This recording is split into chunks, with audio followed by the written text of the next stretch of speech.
Appearances can be quite deceiving. When it comes to danger, sometimes the sign of that danger is very subtle. There are also many times when that danger is very, very obvious. Typically, appearance is usually a good indicator of the level of danger of a threat.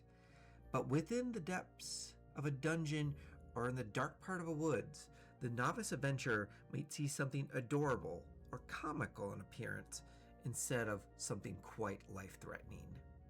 Imagine catching the sight of a black squirrel about the size of a cat sitting on the edge of a tree shadow. Squirrels can be quite adorable, and who doesn't love a big old black cat? However, if you stare close enough, you'll see that that squirrel's adorable face is pointed and cruel, and its eyes glow a sinister red. Normally, I don't like to generalize too much, but there is nothing out there that has red eyes and is black furred that will not try to kill you in a very not adorable way. The chill darkness, the adorable death, the malevolent squirrels. Let's talk about the Skiurids. So what are we going to be covering? In this episode, first we're going to talk about what a Skiurid is. Next, we'll dive into its origins or try to figure out the possible origin for the Skiurid. After that, I'll explain how I rebuilt the Skiurid for the 2024 edition of D&D and how they fare in combat. We're going to close out with some ideas about how to add the Skiurid not only as a monster of the week, but as part of an ongoing campaign. Skiurid. Skiurid. Sorry for the pronunciation on this one in advance. I'm pretty sure I have it right. Skiurid. Anyway, Skiurids have appeared but once in the history of Dungeons & Dragons, in the Monster Manual 4 of 3rd edition, which I think is sort of a shame that they've only appeared in one edition because they're pretty neat monsters. And D&D needs some interesting weak monsters. The problem with weak monsters in D&D is they tend to be pretty bland mechanically. This is because they have to keep their threat level low, so most of the things they'll have is maybe one shtick and are mostly there to stab players repeatedly. And most of the tricks that a monster has that are under CR4 is typically going to be inflicting a condition upon a player, and most of the time that condition is going to be grapple, or gaining additional damage if a specific condition is met, such as goblins with additional damage if they have advantage on the attack roll, essentially a pseudo backstab. However, this is not always the case, such as with the Skiurid. Now, the Skiurid is a challenge rating 1/2 monster. That's as potent as a black bear, a gnoll, a gray ooze, or twice as strong as your stereotypical goblin. So a group of 4 adventurers that are level 1, 3 Skiurids would be a moderate challenge for them. However, those 3 Skiurids are going to give those players a pretty weird encounter. Before I get into the mechanics of the Skiurid, let's talk about where they come from. And where they come from is the Shadowfell. Also known as the Shadowland, the Shadow Deep, or simply the Shadow, the Shadowfell is basically the opposite side of the coin to the Feywild. While the Feywild is full of life and unrestrained emotions, the Shadowfell is full of death and bleak decay. The Shadowfell is the prime material plane, but through a mirror darkly, a twisted version covered in shadows and negative energy. A force that exists in the material plane will exist in the Shadowfell, but it'll be covered by a heavy fog and made of bones, for instance. Maybe it has a river that's made out of blood. The wind might whisper insults. Overall, it's just not a nice place for life. Yet, as the saying goes, life will find a way, and life does exist in the Shadowfell, in one form or the other. You might be surprised, but you can find a lot of undead creatures or undead-like creatures in the Shadowfell. Undead-like shadows, like the Shadowfell, unsurprisingly, as do shadow mastiffs, shadow dragons, and basically anything that has shadow in the name will probably think that the Shadowfell is a great place to move to. The most important part for our story is that it's not just undead that inhabit the Shadowfell, but living mortals such as elves known as the Sardakai also live there. Even the living can call the Shadowfell home. Not just mortal creatures, but even lesser creatures can be found in the Shadowfell. Occasionally, animals will wander or fall into a gate portal hole to the Shadowfell and become trapped there. Those that make it absorb the shadow energy of the plane in order to survive and carve out their own niche in the harsh plane, becoming an offshoot animal known as a dark creature. A Skiurid is clearly one type of dark creature, likely once squirrels that crossed over, and like squirrels in our world, they are perfectly capable of not only surviving in these harsh conditions, but thriving. Not only thriving individually, but Skiurids can live in colonies of upwards of 35 of these dark squirrels, which I believe is thanks to that the Skiurids found their own niche within the Shadowfell and their own unique food source. Food is hard to come by in the Shadowfell, as living creatures are in short supply, so a lot of creatures steal food or they take it from others, such as shadows draining the strength from their victims to shadow mastiffs being the predators of Skiurids. The Skiurid are predators as well, but they take a different approach since their teeth and claws are pretty weak. Instead, they'll freeze the life out of you. Literally so, as the Skiurid are capable of projecting a sphere of pure freezing darkness. It's essentially like the darkness spell, but one so cold it deals actual damage to anyone caught within. Should a living creature take damage from this freezing darkness, a kernel of shadow coalesces once that darkness sphere disappears. It's this kernel that the Skiurids feed on, chunks of frozen life essence. Skiurids live in colonies of upwards of 35, so one has to imagine the size of these fields of darkness when all of them work together, and how many creatures get caught within, and how many kernels get harvested. These shadow nuggets are pretty valuable not only to the Skiurids, but to anyone with shadow magic. A shadow nugget can be used as a component in any necromancy or illusion shadow spell worth up to 250 gold pieces. For the Summon Undead spell, 3rd level spell, it requires a gilded skull worth 300 gold pieces. A shadow nugget takes care of 250 of that, and 2 of them cover that completely. The Circle of Death spell, which is a 6th level spell, requires crushed black pearl powder worth up to 500 gold pieces, so that's 2 shadow nuggets. The Simulacrum spell, which is a level 7 illusion spell, which I personally would call a shadow illusion spell, needs powdered ruby worth up to 150 gold pieces. That's 6 shadow nuggets. Now imagine instead of needing those very specific spell components, you just had a bundle of shadow nuggets instead.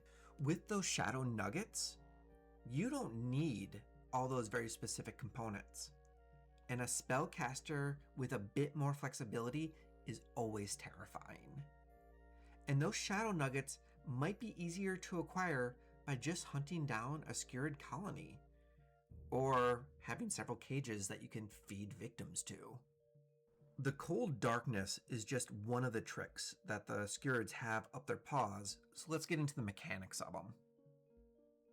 As one might imagine, being evil squirrels, the Skiurids are not impressive physical specimens. Defensively, their AC is okay for their level, but even a level 1 character can drop a Skiurid with a single attack if the damage roll is even remotely high. Skiurids are no faster than a standard character, but they do have the added bonus of being able to climb at a decent clip. A high dexterity means they hopefully will go first in combat, which is desperately needed because basically all their other abilities are pretty lackluster. In fact, they don't even do much damage should they actually attack. A Skiurid's bite does only 1 piercing damage if they're able to hit. Thankfully for the Skiurids, they won't start with biting. Mechanics-wise, Skiurids have 2 things going for them: Chill Darkness and Shadow Jump. Their Shadow Jump ability is a bonus action that's on a recharge that does what it says on the tin. It allows the Skiurid to teleport between shadows. Shadows that honestly really won't be hard to find in any place in the Shadowfell or any place that an adventurer is likely to find themselves in. Teleport is a pretty potent ability, especially for CR 1/2, and so very much like the Blink Dog, I felt like it needed a recharge in order to balance the encounter. A pretty generous recharge of 4 to 6, but a recharge nonetheless. That gives the Skiurid about a range of 60 feet around that they can maneuver, 30 of which is a teleport, and then 30 of which is normal movement or 20 movement if they're climbing, which makes catching a Skiurid pretty tricky. It combos nicely with their main ability, Chill Darkness. As an action, the Skiurid can unleash a magical darkness spreading from themselves to fill a 15-foot radius sphere for 1 minute. When a living creature enters the sphere, they're going to have to make a strength saving throw. On a failure, they take some cold damage, but more importantly, their strength score is reduced by 1, which is absolutely nothing to sneeze at. This is sort of similar to the Shadow's ability. It's not the 1d4, but I still think it's appropriate. In fact, I thought it was fitting to keep, but I made it have a saving throw, unlike the Shadow, since it was an area of effect that lasts a minute, meaning it can affect multiple creatures multiple times with just one use.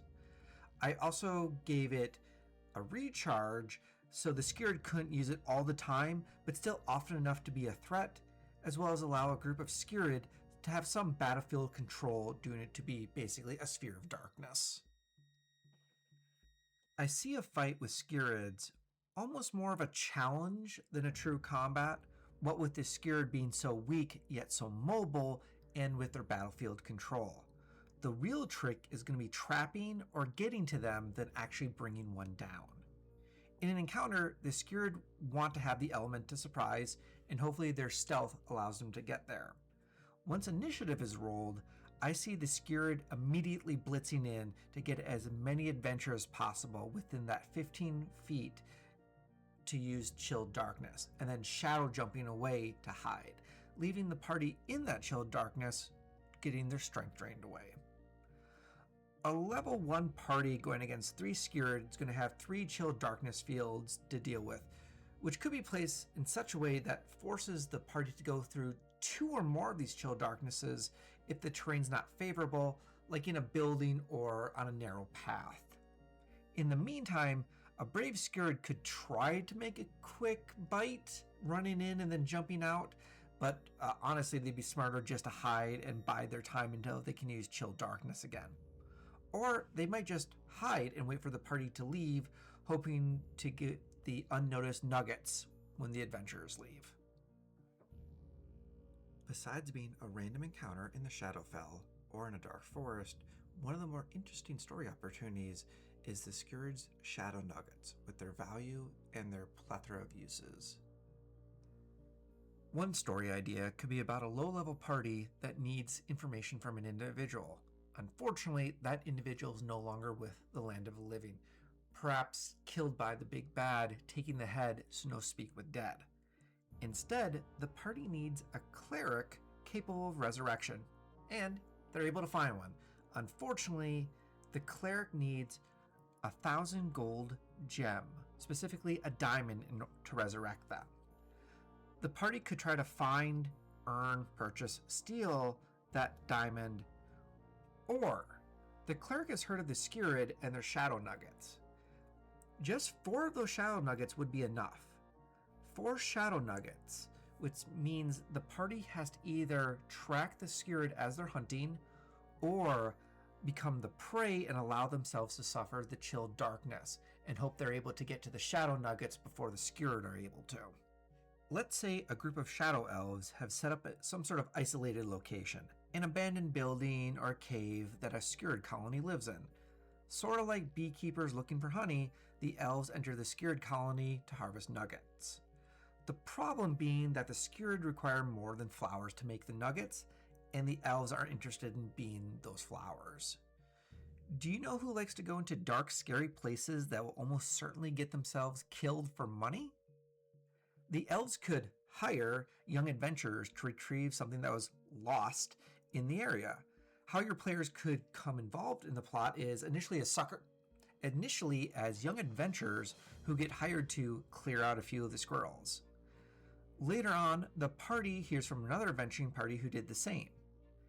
And then a few others, including another adventuring party they worked with, who went to go do a nugget job but never came back.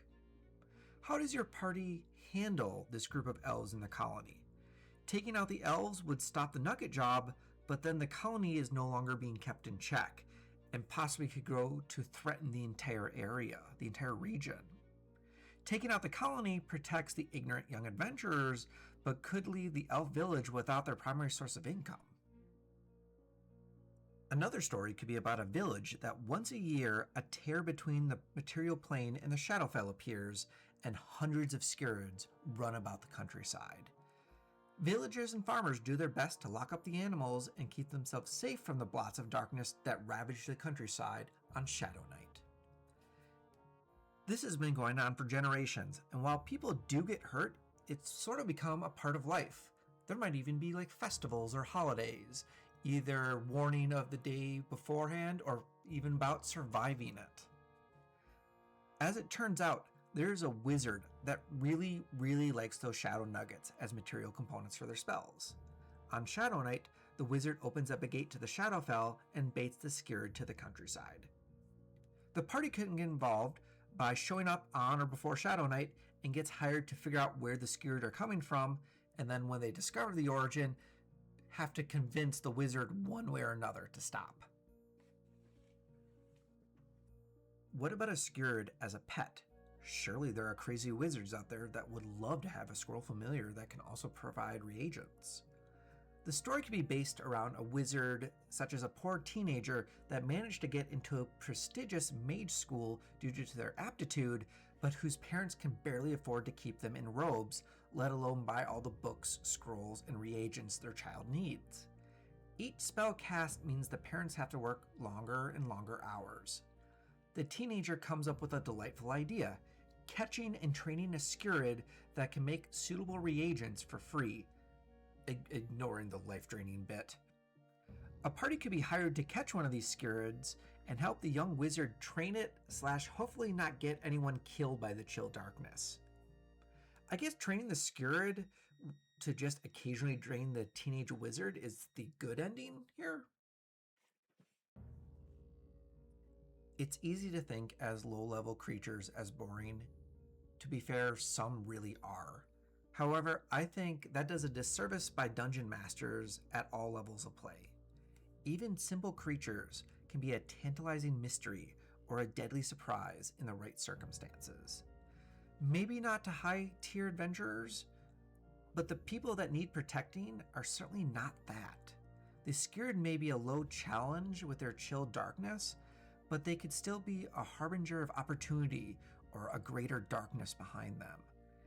Yes, the adventurers can take out the shadow squirrels with ease, but what about the reason the Skiurid are attacking the innocent in the first place? Wildlife conservation might take more than swords and spells, and I think that's pretty neat. In the description, I have a link to a monster stat block for the Skiurid updated to the 2024 edition of Dungeons & Dragons, ready for you to unleash upon your players. Channel update, this marks the 5th video that we've put out, so we're happy to hear any feedback about how they're being received. I really hope you're enjoying them. It's been pretty exciting to put these out these last couple months, and it's just going to keep going strong in 2026. Stay tuned. As we are a growing channel, if you found this interesting, please leave a like and subscribe to all our future videos. It really does mean the world. Let me thank all of you for your time and wishing you all the best until we meet again for our next monster.